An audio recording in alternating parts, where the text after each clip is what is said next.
नमस्कार दोस्तों, आप सभी का लॉ सीखो के दैनिक समाचार विश्लेषण में, जहां पर हम द इंडियन एक्सप्रेस और द हिंदू जो समाचार पत्र है उनके प्रमुख आर्टिकल्स का, प्रमुख संपादकीय का विश्लेषण करते हैं।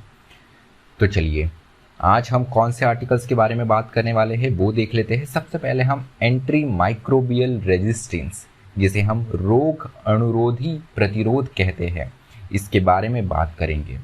कई साइंटिस्ट ने माना है कि anti microbial resistance, AMR short में इसे कहा जाता है, ये अपने आप में एक साइलेंट पेंडेमिक हो सकता है। एक पेंडेमिक तो हम देख ही रहे हैं, लेकिन AMR बहुत लोगों की दर वर्ष मृत्यु करता है, जिसके कारण बहुत लोगों की मृत्यु होती है। तो इसके बारे में हम जानते हैं कि ये क्या होता है और ये इसे क्यों साइलेंट पेंडेमिक कहा जा रहा है, एक शांत महामारी कहा जा रहा है, वो हम जानेंगे। उसके बाद में जो हमारा आज का दूसरा आर्टिकल है वैक्सीन के संबंध में है। वैक्सीन सभी को अभी मिलने लग जाएंगे, 18 वर्ष उससे अधिक की आयु वाले जो है उन्हें 1 मई से मिलने वाली है वैक्सीन सबको। लेकिन इसकी प्राइस को लेकर, इसकी जो दरें है, दर को लेकर, इसके मूल्य को लेकर एक डिबेट छिड़ चुका है मार्केट में। राज्य सरकार को अलग दर पर है, केंद्र सरकार को अलग दर पर है। प्राइवेट हॉस्पिटल में अगर आप जाते हैं तो आपको एक अलग दर में ये वैक्सीन मिलेगी। तो इसी पर टीके की, वैक्सीन की प्राइसिंग के बारे में ये आर्टिकल बात करता है। सुप्रीम कोर्ट तक मामला पहुंच चुका है। सुप्रीम कोर्ट का क्या कहना है, हमारा कानून क्या है, वो हम जानेंगे इस आर्टिकल में। तो चलिए मैं आगे बढ़ूँ उससे पहले मैं अपने आप को आपसे इंट्रोड्यूस करवाना चाहूँगा, अपना परिचय देना चाहूँगा। मैं एडवोकेट खुशवंत पवार, लॉ सीखो के साथ में मैं एक लंबे समय से एसोसिएटेड हूँ। अगर आप मुझे फॉलो करना चाहें तो आप ट्विटर पे @खुशपवार पे मुझे फॉलो कर सकते हो। उसके साथ ही साथ आप मुझे लिंक्डइन पर भी खुशवंत पवार के नाम से ढूंढ सकते हैं। तो चलिए आगे बढ़ते हैं आज के MCQ की ओर। वहाँ आज का ये है कि अगर आपने कल का अगर विश्लेषण देखा होगा तो आज का आप MCQ का उत्तर जरूर दे पाएंगे। तो वह यह है कि TRIPS, ट्रिप्स जिसे शॉर्ट में कहते हैं, इसका फुल फॉर्म क्या है, इसका पूर्ण रूप क्या है। आपको ऑप्शन ए है the agreement on trade related aspects of intellectual property rights. Option b है the agreement on tender related aspects of intellectual property rights.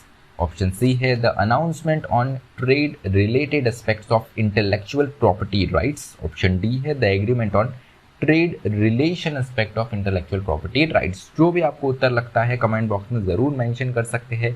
साथ ही साथ अगर आप चाहे तो यही क्वेश्चन जो है मैं अपने ट्विटर और लिंक्डइन पर भी पूछता हूँ, आप वहाँ भी इसका उत्तर दे सकते हैं। चलिए आज का वर्णनात्मक प्रश्न देखते हैं। वह यह है कि रोगाणुरोधी प्रतिरोध, इसे एक बहुत बड़ी चुनौती माना जा रहा है, सिर्फ किसी एक देश के लिए नहीं बल्कि पूरे विश्व के लिए आज के समय पर। तो इसे इतनी बड़ी चुनौती क्यों माना जा रहा है, इस पर आपको एक विस्तृत चर्चा करनी है। रोगाणुरोधी प्रतिरोध अर्थात एंटी माइक्रोबियल रेजिस्टेंस, जिसे हम शॉर्ट में AMR भी कहते हैं। चलिए पहला आर्टिकल हमारे एंटी माइक्रोबियल रेजिस्टेंस, रोगाणुरोधी प्रतिरोध पे ही है कि ये कैसे एक बहुत बड़ी चुनौती है पूरे विश्व के लिए। तो कोविड-19 में जहाँ तक हम देख रहे हैं कि किस तौर से हमारा पूरा, केवल देश नहीं विदेशों में भी पूरे संसार इस कोविड-19 से परेशान है। बहुत लंबा समय बीत चुका है, कम से कम 1.5 वर्ष होने वाला है, हम इससे जूझ ही रहे हैं। लेकिन यहाँ पर जब कोविड-19 की बात ख़त्म ही नहीं होती, उससे पहले एक और मुसीबत हमारे सर पे पहले से आके बैठी हुई, जिसके ऊपर बहुत कम लोगों का अभी तक ध्यान गया है, वो है एंटी माइक्रोबियल रेजिस्टेंस, AMR, रोगाणुरोधी प्रतिरोध। ये क्या होता है इसके बारे में जानेंगे, पर पहले समझ लें कि चुनौती इतनी बड़ी क्यों है। क्योंकि अगर हम विशेषज्ञों की माने तो यहाँ पर AMR जो है, एंटी माइक्रोबियल रेजिस्टेंस जो है, इसके कारण दर वर्ष 7 लाख लोगों की मृत्यु हो जाती है। इसलिए ये अपने आप में एक बहुत बड़ा पेंडेमिक के रूप में, एक साइलेंट पेंडेमिक के रूप में आ सकता है, ऐसे साइंटिस्ट और हमारे जो डॉक्टर्स विशेषज्ञ हैं उनका मानना है। AMR क्या है, अगर इसकी परिभाषा देखें तो ये एक ऐसा फिनोमेना होता है जिसमें बैक्टीरिया और फंगी जो है वो अपने आप को इतना इवॉल्व कर लेते हैं कि हमारे पास में जो भी मेडिकल ट्रीटमेंट मौजूद है उनसे उनको कोई फ़र्क पड़ता नहीं है। हम कब बीमार होते हैं, हमें वायरल होता है या हमें कोविड-19 अगर होता है तो इस संबंध में क्या होता है, हमारी बॉडी में कोई वायरस जाता है या बैक्टीरिया जाता है, ठीक है, जो बॉडी को, जो हमारे शरीर को हानि पहुंचाता है। फिर हम डॉक्टर के पास जाते हैं, डॉक्टर हमें सीधे रूप में कुछ मेडिसिन देता है, कुछ मेडिकल ट्रीटमेंट देता है, जो हम लेने के बाद में वो वायरस, वो बैक्टीरिया से लड़ता है, हमारी बॉडी को मदद करता है कि हम हमारी बॉडी की जो इम्यून सिस्टम है वो आराम से लड़ सके इन बैक्टीरिया से, इस फंगी से, इन वायरस से। अब बात ये हो गई है कि कुछ वायरस और बैक्टीरिया जो है अपने आप को उन्होंने इस प्रकार से डेवलप कर लिया है, विकसित कर लिया है, इवॉल्व कर लिया है कि उन पर इन मेडिकल ट्रीटमेंट का, इन दवाइयों का कोई फर्क पड़ता ही नहीं जो हमें डॉक्टर देते हैं। अब ये तो हो गई समस्या। अब इस समस्या को ही इसलिए इतना बड़ा साइलेंट पैंडेमिक माना जा रहा है कि यहाँ पर आप दवाई ले रहे हैं लेकिन फिर भी फर्क नहीं पड़ता। उदाहरण के लिए बहुत साधारण रूप से हम समझ सकते हैं, जैसे हम छोटे थे या हमारे जन्म होने के पहले भी मगर मच्छरों को मारना होता था तो एक यहाँ पर उसके लिए एक दवाई दी जाती थी, DDT छिड़काव होता था जिससे मच्छर आराम से मर जाते थे। लेकिन आजकल के जो मच्छरों को हम देखेंगे तो बहुत कम मच्छरों को हानि पहुंच पाती है DDT से, क्योंकि यहाँ पर उन्होंने अपना इम्यून सिस्टम मच्छरों ने वैसा बना दिया। अब वहाँ पर उन्होंने अपने आप को इवॉल्व वैसे कर लिया। तो जितने भी लिविंग बींग है, सर्वाइवल ऑफ द फिटेस्ट की बात की जाती है। तो यहाँ पर बैक्टीरिया, वायरस, फंगी ने अपने आप को इतना मजबूत बना लिया कि ये मेडिकल ट्रीटमेंट से वो रेसिस्टेंस हो गए। अब यहाँ पर चुनौती इतनी बड़ी इसलिए हो जाती है क्योंकि ये केवल किसी एक देश के लिए नहीं, ये अभी तो अलग अलग जो कंट्रीज है सबके लिए बहुत बड़ा एक खतरा साबित हो सकता है। तो यहाँ पर सबसे जो मुख्य है वो हमें ये देखने को मिलता है कि जो निम्न और मध्य इनकम वर्ग की जो कंट्रीज़ है, जो लोअर और मिडिल इनकम कंट्रीज़ हम कहते हैं, यहाँ पर इनको सबसे ज़्यादा खतरा है, क्योंकि ऑलरेडी जो उनके पास में हेल्थ इंफ्रास्ट्रक्चर है, मेडिकल ट्रीटमेंट है, वो अभी तक इतना विकसित नहीं है और ऊपर से ये अपने आप में एक नई बीमारी आ गई है, एक नई चुनौती सामने आ गई है। तो यहाँ पर ये देखने को मिलता है कि जो कॉमन सर्जिकल प्रोसीजर रहती है उससे भी ये एंटीमाइक्रोबियल्स जो है इनको हम नहीं सॉल्व कर पाते, इनको हम नहीं मार पाते, इनको हम नहीं ख़त्म कर पाते हैं हमारे जो प्रिस्क्राइब ट्रीटमेंट रहता है उसके अनुसार। रीज़न क्या है इसका? अब कुछ चीज़ आई है तो उसके पीछे कोई ना कोई कारण तो होगा। कारण जान लेते हैं। तो कारण ये है कि misuse of antimicrobials in medicine, कि मेडिसिन में यहाँ पर जो एंटीमाइक्रोबियल्स है इनका गलत इस्तेमाल किया जा रहा है, मिसयूज़ किया जा रहा है। ये एक प्रमुख कारण है। उसके अलावा जो हमारा एग्रीकल्चर है या डेयरी इंडस्ट्री है, इसमें भी इनअप्रोप्रिएट यूज़ देखने को मिलता है, जिसके कारण भी ये जो बैक्टीरिया, फंगी है, ये अपने आप में रेसिस्टेंट हो पाए हैं। उसके अलावा ये भी देखने को मिलता है कि जो फार्मा मैन्युफैक्चरिंग साइट्स है, जो कंपनियां हैं जो दवाइयाँ बनाती है, वहाँ पे भी कंटेमिनेशन देखने को मिलता है। ये भी इसका एक प्रमुख कारण हो सकता है। अब बात ये आती है कि अगर पिछले 3 दशकों में हम देखें तो ऐसी कोई एंटीबायोटिक बनी ही नहीं है, कोई नई एंटीबायोटिक मार्केट में आई ही नहीं है। इसके पीछे कारण ये है कि जो लोग आविष्कार कर रहे हैं उनको इतना इसका प्रोत्साहन नहीं मिल रहा है, इंसेंटिव नहीं मिल रहा है। कल के आर्टिकल में हमने बात करी कि कैसे इंटेलेक्चुअल प्रॉपर्टी को प्रोटेक्ट करना ज़रूरी है, मॉरली और इथिकली क्यों इसको प्रोटेक्ट करना ज़रूरी रहता है। तो वहाँ पर हमने इंसेंटिव की बात करी, वही चीज़ यहाँ पर भी पुनः दोहराई गई है। अब बात ये आती है, चलो समस्या देख ली हमने, कारण देख लिए इसके, लेकिन वे फॉरवर्ड क्या है? तो सबसे पहले तो ये जैसी बात करी, पिछले 3 दशकों में एक भी नई दवाई बनी नहीं है, तो ज़रूरत है कि हम नए कंट्रोल मेजर्स के साथ में आए। न्यू एंटीमाइक्रोबियल्स जो यहाँ पर समस्या है उनको निदान पाने के लिए हम नई एंटीबायोटिक्स बना सकते हैं। उसके अलावा दवाइयाँ बनानी है, दवाइयाँ बनाने के लिए आपको रिसर्च डेवलपमेंट लगेगा, इन्वेस्टमेंट लगेगा, ये वहाँ पर निवेश आपको करने की आवश्यकता है। तो निवेश के नए माध्यम खोलने की आवश्यकता है। साथ ही साथ किसी एक देश की समस्या नहीं है, तो साथ में सब मिलके बैठिए, ग्लोबली कोऑर्डिनेट करिए और इसका रास्ता निकालिए। ये दूसरा जो चीज़ है ये सुझाया हुआ है इस आर्टिकल में राइटर ने। तीसरी चीज़ ये बताई गई है कि जो कंज्यूमर्स है, फॉर एग्जांपल जो पेशेंट्स है, जैसे हम और आप सामान्य मनुष्य, हम मेडिकल फील्ड का हम इतना नॉलेज अगर नहीं रखते हैं, तो यहाँ पर ज़रूरी है कि जो कंज्यूमर्स है उनको प्रॉपर वे में एडुकेट किया जाए कि वो कभी भी कोई भी ऐसा प्रिस्क्रिप्शन गलत तरीके से ना ले, बिना डॉक्टरी सलाह के वो ना ले। उसके अलावा solution in clinical medicine must be integrated. तो क्लिनिकल मेडिसिन में जो भी यहाँ पर सॉल्यूशंस है उनको भी इंटीग्रेट करने की आवश्यकता है। तो AMR को जो एग्रीकल्चर, एनिमल हेल्थ और एनवायरनमेंट में यूज़ किया जाता है, इसको बड़ी सावधानी से करने के लिए हम एक पॉलिसी अलाइनमेंट, एक नई नीति बना सकते हैं। अब यहाँ पर फाइनल चीज़ ये बताई गई है, अ mix of incentives and sanctions would encourage appropriate clinical use of antimicrobial medicine. तो यहाँ पर आपको पहली बात तो ये कि नए सॉल्यूशंस के साथ में आना पड़ेगा, और जो अभी तक सॉल्यूशन मौजूद है उसमें आपको लोगों को और एडुकेट करने की और शिक्षित करने की और जागरूक करने की ज़रूरत है। तभी हम AMR जैसी रोगाणुरोधी प्रतिरोध की जो समस्या है उससे यहाँ पे निदान पा सकते हैं।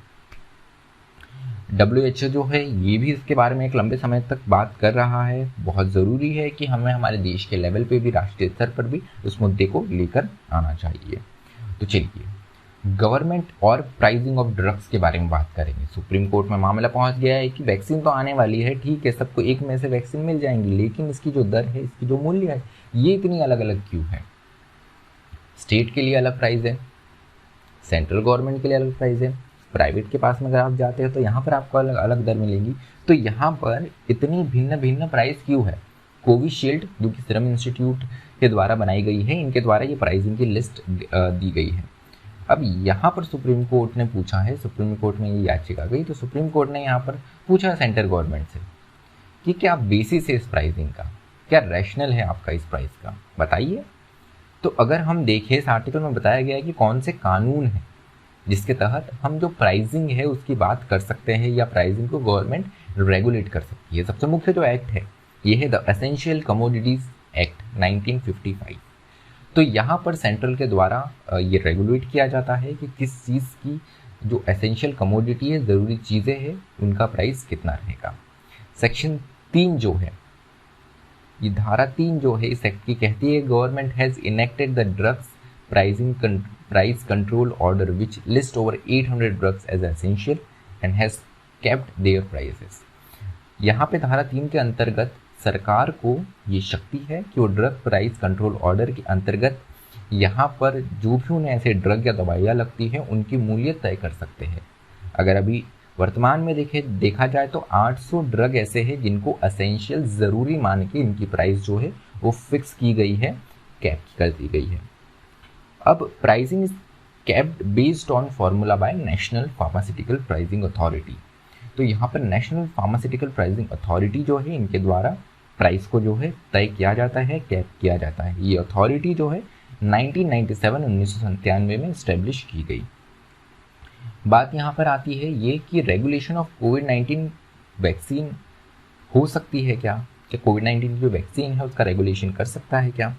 तो अगर हम विशेषज्ञों की माने, इस आर्टिकल में जो राइटर ने बताया है वो हम माने, तो DPCO drug price control order जो है ये एप्लीकेबल नहीं होता है पेटेंट ड्रग्स पे या फिक्स डोज कॉम्बिनेशन ड्रग में। तो दो प्रकार के ऐसे ड्रग होते हैं जहाँ पर ये सेक्शन 3 में जो ड्रग प्राइस कंट्रोल ऑर्डर आया है ये एप्लीकेबल नहीं होता है। ये रहता है एक पेटेंट ड्रग्स में जिसका पेटेंट किया हो ड्रग का, या जिसमें फिक्स्ड डोज कॉम्बिनेशन जो ड्रग हो। तो यही रीज़न है कि जो रेमडेसिविर है, रेमडेसिविर दवाई है जिसकी बहुत ज़्यादा यहाँ पर कमी देखने को मिल रही है और बहुत मांग उठी है भारत में खासकर, तो इसलिए भी इसका प्राइस रेगुलेट नहीं किया जा रहा है क्योंकि US की कंपनी है जिनके पास में इसका पेटेंट है। फिर जो हमारी देश की कंपनियां हैं इन्होंने रेमडेसिविर से पेटेंट खरीदा हुआ है, उसके माध्यम से रेमडेसिविर ये बना रहे हैं। यहाँ पर बात ये आती है कि इसके अलावा और कौन से कानून हैं। तो पेटेंट एक्ट 1970 जो है उसके सेक्शन 100 में भी यहाँ पर सेंट्रल गवर्नमेंट के पास में ये अथॉरिटी होती है कि वो किसी भी इन्वेंशन को गवर्नमेंट के पर्पस के लिए, गवर्नमेंट के उद्देश्य के लिए इस्तेमाल किए कर सकते हैं। सेक्शन 92 को भी देखें तो यहाँ पे कंपलसरी लाइसेंसिंग की बात की गई है। तो यहाँ पर पेटेंट होल्डर के बिना परमिशन के गवर्नमेंट इसके उत्पादन के लिए दूसरी कंपनीज को भी कह सकती है, दूसरी कंपनीज भी इसके लाइसेंस के लिए अप्लाई कर सकती है। ये सेक्शन 92 में मुख्य बातें होती है। उसके अलावा एपिडेमिक डिसीज एक्ट 1897 औपनिवेशिक काल का कानून है, सरकार का ब्रह्मास्त्र है। इसकी धारा 2 कहती है कि अगर कोई हमारे पास में कानून नहीं है, कोई पेंडेमिक डेंजरस एपिडेमिक डिसीज़ आ जाती है और उसके लिए उसको कंट्रोल करने के लिए अगर हमारे पास में कोई कानून नहीं है तो यहाँ पर गवर्नमेंट स्पेशल मेजर ले सकती है और अपने नीतिगत या रेगुलेशंस कुछ दे सकती है। तो अगर यहाँ पर इसका पालन करना ज़रूरी होता है क्योंकि अगर धारा 2 का पालन नहीं किया जाता है तो उस व्यक्ति को धारा 188 सेक्शन 188 ऑफ IPC के अंतर्गत पेनलाइज किया जा सकता है।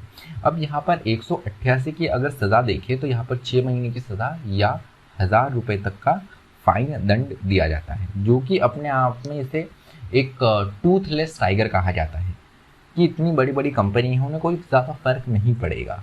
1000 रुपये का दंड कुछ भी नहीं है, 6 महीने की सज़ा भी इतनी ज़्यादा नहीं देखी जाती है। तो इसीलिए भी इस कानून को भी हम थोड़ा और मजबूत बना सकते हैं। गवर्नमेंट के पास में ब्रह्मास्त्र तो है, लेकिन इसका इफेक्टिवनेस पे हमेशा एक सवाल उठाया गया है। तो प्राइसिंग को लेकर काफ़ी अलग अलग सोर्सेज से, काफ़ी अलग अलग समाचार पत्रों में लोगों के द्वारा अलग अलग टिप्पणियाँ आई हैं कि इतना डिफरेंस क्यों है। स्टेट को ये देखने को मिल रहा है कि 400 रुपये में मिलेगा, वहीं प्राइवेट हॉस्पिटल को ये 600 रुपये में और सेंट्रल गवर्नमेंट को सिर्फ 150 रुपये में। तो इस जो भेदभावपूर्ण ये जो प्राइसिंग है, इसके पीछे का क्या एक आपका रीज़न और रैशनल है, यही सुप्रीम कोर्ट ने यहाँ पर भी सवाल किया है। तो चलिए, हमारा आज का विश्लेषण यही समाप्त होता है। मुझे सुनने के लिए आप सबका धन्यवाद। अपनों का ख्याल रखिए। स्टे ट्यून्ड टू लॉ सीखो।